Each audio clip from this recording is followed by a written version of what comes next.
may I call upon the moderator for the session, Mr. Krishanu Chakravarti, CEO, Farmer Fortune India Limited, a fully owned subsidiary of Traore. Huge round of applause, everyone.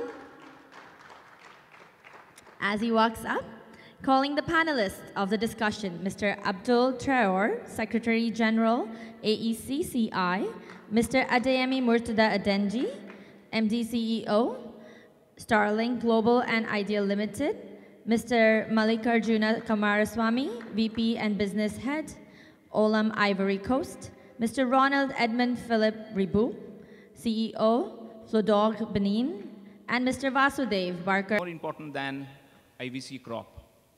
Not only it's the largest producer of RCN, but it has been growing at a staggering growth rate, CAGR of over 12% during last 7 years. So I would like to invite Mr. Abdul Traore to give us some more insight on IVC crop. Hello, good evening, everyone. First of all, I'd like to thank the organizers for having me as a speaker. As the chairman said, my name is Abdul Traore. I'm the Secretary General and the Ambassador of the APCC. We stand for l'Association des exportateurs de Cashew de Côte d'Ivoire. In English, the Cashew Exporter Association of Ivory Coast. So today I was asked to say a few words about the ASEAN market outlook for 2018. And that's what I'm going to try to do. But I was told I've got only 5 minutes, so I'm going to rush a little bit. As we all know, Ivory Coast is a leading ASEAN producer in Africa and arguably in the world. Okay? As such, what may happen or may not happen in the Ivory Coast is very important to know, as it will have an impact on the rest of the world, on the rest of the market. My presentation of this evening will be structured around 3 parts. The first part will give you some data about the outgoing season, the 2017. Then I will look at the weather forecast leading up to the 2018. And lastly, I will give you our expectation in terms of volume and rates for 2018. Right, let's look at the figure for 2017. As the director of CCA just said this afternoon, Dr. Coulibaly, last year we produced in the region of 700,000 metric tons. That's the volume, total volume produced. And as is also clarified, that does not include the volume that was smuggled across the border, the eastern border and the northern border for Ivory Coast. Okay?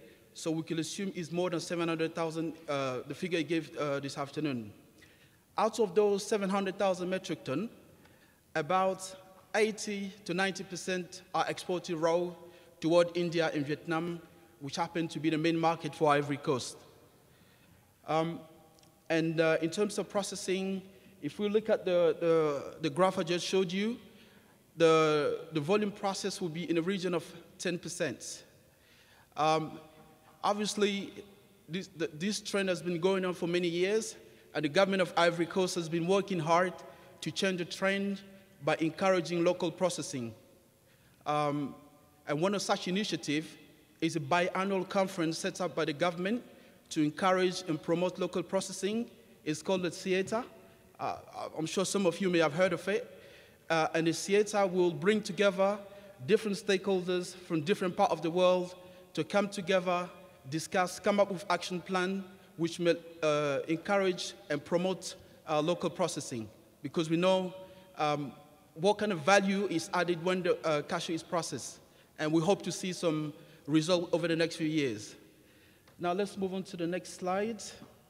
We're going to look at the weather forecast leading up to the 2018 season. As you know, the weather has a really important impact on the production of cashew. So let's look at the weather forecast. According to the weather agency in the Ivory Coast, the weather forecast has been favorable and good in general. In terms of rainfall, in terms of sun, there was no adverse weather condition reported in any part of Ivory Coast, as far as we are aware, especially those major cashew growing area, which is a very good news for all of us. The flowering, the cashew flowering also has been very good and healthy. So based on those information, we can confidently predict a very good crop for 2018, which is also a great news. Now, let's look at our expectation for 2018 in terms of volume. As Dr. Kulubali mentioned earlier on, last year we had in a region of 700,000 metric ton. And based on historical figure, in Ivory Coast we have an annual growth of around 8% each year. So if we had 700,000 last year, we can expect for 2018 in the region of 750,000 for 2018. And I'm quite confident we will hit that target. Now, I'm sure this is the next slide, is what most people are waiting for, which is what is the price expectation for 2018? This is a very delicate question because I'm here on behalf of the AACI, the Cashew Exporter Association, and as such, we're not a regulatory body, and we can't really speculate or be the source of rumor. So I wouldn't want to go into it. I will leave that task to Dr. Kulubali to tell us.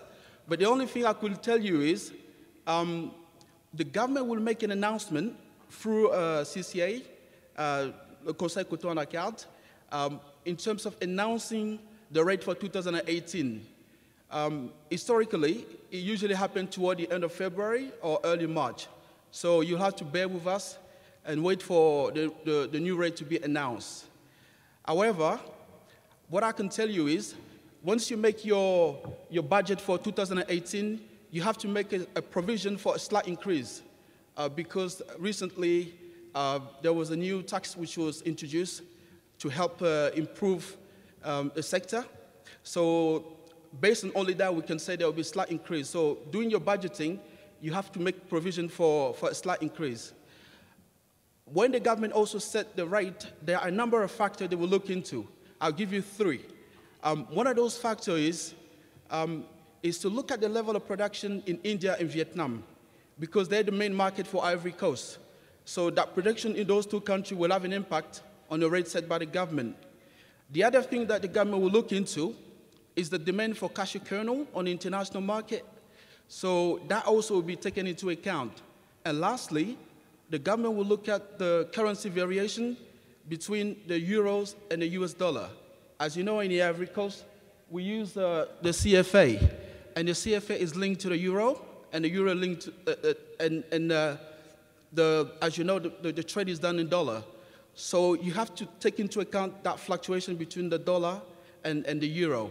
So all of those factors will be taken into account to set the rate by the government. That's what I can tell you, but you'll have to be patient to see what the actual rate is for 2018. Before I wrap up my presentation, I want to inform you that the AACI is organizing this month, between the 22nd and the 24th of Feb, an event called the National Exporter Day. It will be held at the Radisson Blu Hotel for those who know Abidjan, between the 22nd and the 24th of February. So you're all invited to attend. It will be a pleasure to meet you there again. So thank you very much for your attention. I want to wish you a very good season for 2018. A lot of quality cashew at great price. Thank you very much for your attention. Thank you, Mr. Abdul Traore. Actually, you had covered a lot of variables crisply, concisely, in a short period of time. Thank you so much. Actually, it would be